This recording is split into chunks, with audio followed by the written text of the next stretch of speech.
Hello बच्चा party once again welcome back to our YouTube channel study ji classes. तो बच्चों आज की इस नए वीडियो लेक्चर में आप सभी लोगों का एक बार फिर से स्वागत है। तो बच्चों आज के इस नए वीडियो लेक्चर में यहाँ पर बच्चों हम अध्ययन करने वाले हैं एक और इम्पॉर्टेंट टॉपिक के बारे में, जिस टॉपिक का नाम बच्चों यहाँ पे लिखा गया है धारा घनत्व का रेखीय समाकलन। तो बच्चों ये हमारा आज का सबसे इम्पॉर्टेंट टॉपिक होने वाला है। इस टॉपिक के हर एक बेसिक पॉइंट, हर एक बेसिक कंसेप्ट के बारे में आज के इस वीडियो लेक्चर में आप सभी लोग को अच्छी तरह से बताने और समझाने वाले हैं। तो बच्चों अगर आप सभी लोग को आज की वीडियो पसंद आती है तो इस वीडियो को लाइक, शेयर और सब्सक्राइब जरूर करिएगा और अपने दोस्तों के साथ में इस वीडियो लेक्चर को ज़्यादा से ज़्यादा शेयर करिएगा। तो इसी के साथ बच्चों यहाँ पर हम आज का ये इम्पॉर्टेंट टॉपिक स्टार्ट करते हैं। तो इस टॉपिक के अंदर बच्चों यहाँ पर हम सबसे पहले बात करने वाले हैं धारा घनत्व के सूत्र के बारे में, जिसके बारे में आप सभी लोगों ने इसके जस्ट प्रीवियस वीडियो लेक्चर में अच्छी तरह से अध्ययन किया है। तो दोस्तों यहाँ पर हम सबसे पहले बात करने वाले हैं धारा घनत्व के सूत्र के बारे में। तो यहाँ पर बच्चों हम सबसे पहले लिखने वाले हैं धारा घनत्व के सूत्र अनुसार। तो यहाँ पर बच्चों आप सभी लोग अच्छी तरह से जानते हैं कि जो हमारा धारा घनत्व का सूत्र होता है J = I/A, इसी सूत्र को बच्चों यहाँ पर हम धारा घनत्व का सूत्र कहते हैं। और इसी फॉर्मूले के बारे में आप सभी लोगों ने अच्छी तरह से इसके जस्ट प्रीवियस वीडियो लेक्चर में अध्ययन किया है।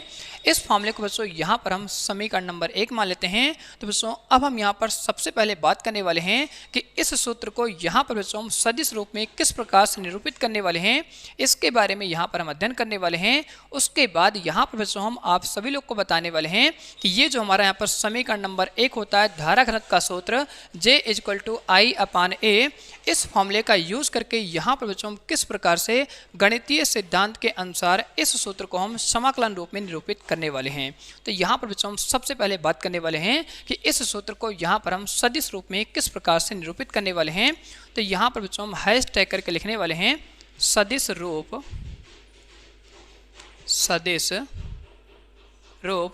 तो यहाँ पर बच्चों आप सभी लोग जानते हैं कि जो हमारा धारा घनत्व J होता है इसको सदिश रूप में यहाँ पर बच्चों हम इस प्रकार से दिखाने वाले हैं वेक्टर लगा करके। और यहाँ पर बच्चों जो हमारी वैद्युत धारा I होती है ये बच्चों यहाँ पर हमारी एक अदिश राशि होती है। तो इसके ऊपर यहाँ पर बच्चों हम कोई भी वेक्टर नहीं लगाते हैं, इसको ऐसे ही यहाँ पर बच्चों हम छोड़ देते हैं।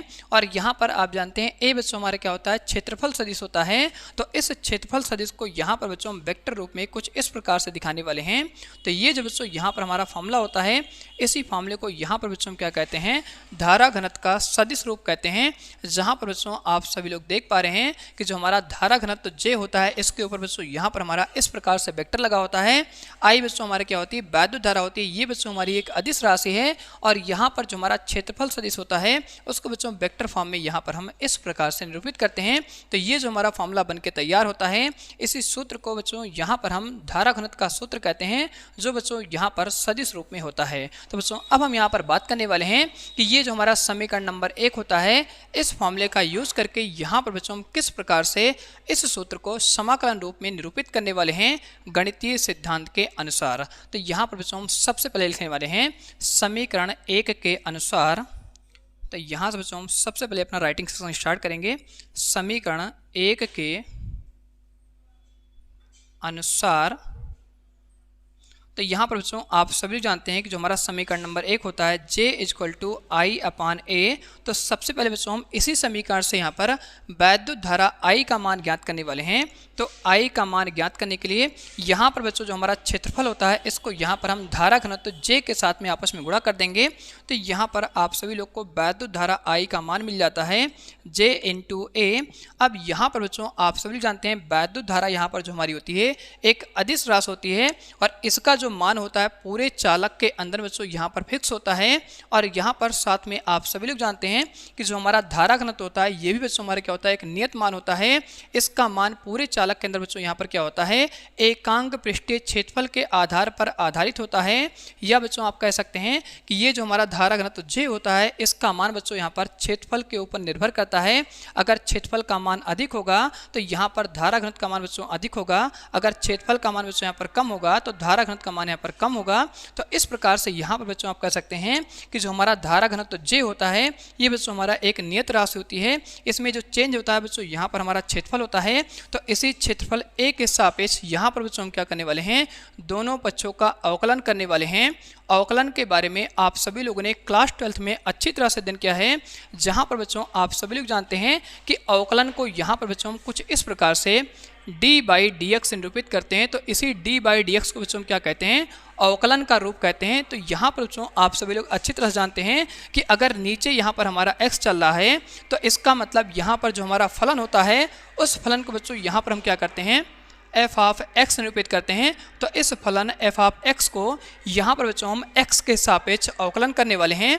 ठीक इसी प्रकार से बच्चों यहाँ पर हम क्या करने वाले हैं, यहाँ पर जो हमारी वैद्युत धारा I होती है इस वैद्युत धारा I को a के सापेक्ष अवकलन करने वाले हैं। तो इसको बच्चों यहाँ पर हम d/dA से निरूपित करने वाले हैं।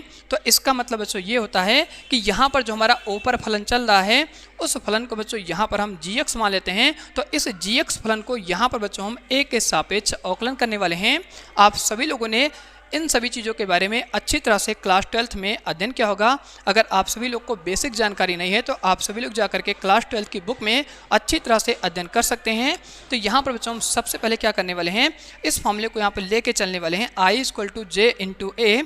इसी फॉर्मूले का यहाँ पर बच्चों हम अवकलन करने वाले हैं A के सापेक्ष में, क्योंकि यहाँ पर जो हमारा क्षेत्रफल सदिश A होता है ये बच्चों क्या होने वाला, आपस में चेंज होने वाला है। जो बच्चों यहाँ पर फलन में चेंज होता है या वेरिएबल होता है उसी के सापेक्ष हम क्या करते हैं, दोनों पक्षों में उसका अवकलन करते हैं। तो यहाँ पर बच्चों हम लिखने वाले हैं जो ऊपर यहाँ पर लिखा गया समीकरण है I = J × A, इसको बच्चों यहाँ पर हम समीकरण नंबर 2 मान लेते हैं। तो यहाँ पर बच्चों हम लिखने वाले हैं दोनों पक्षों का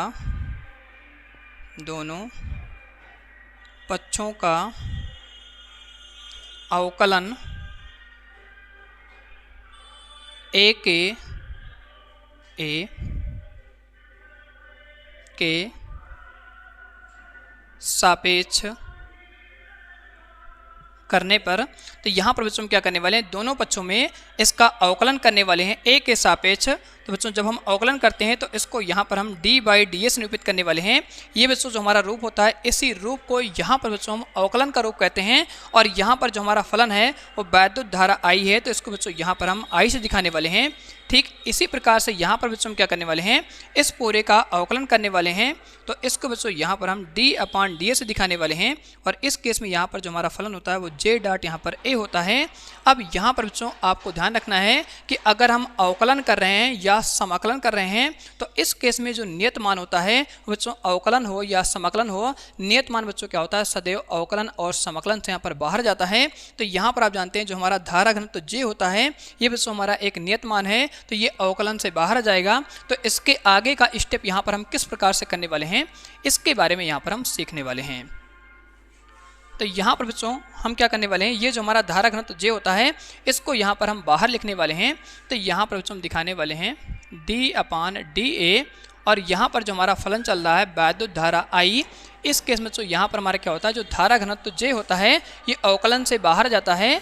और इस केस में इसके अंदर जो हमारा फलन होता है d/dA, इसको बच्चों यहाँ पर हम कुछ इस प्रकार से लिखने वाले हैं।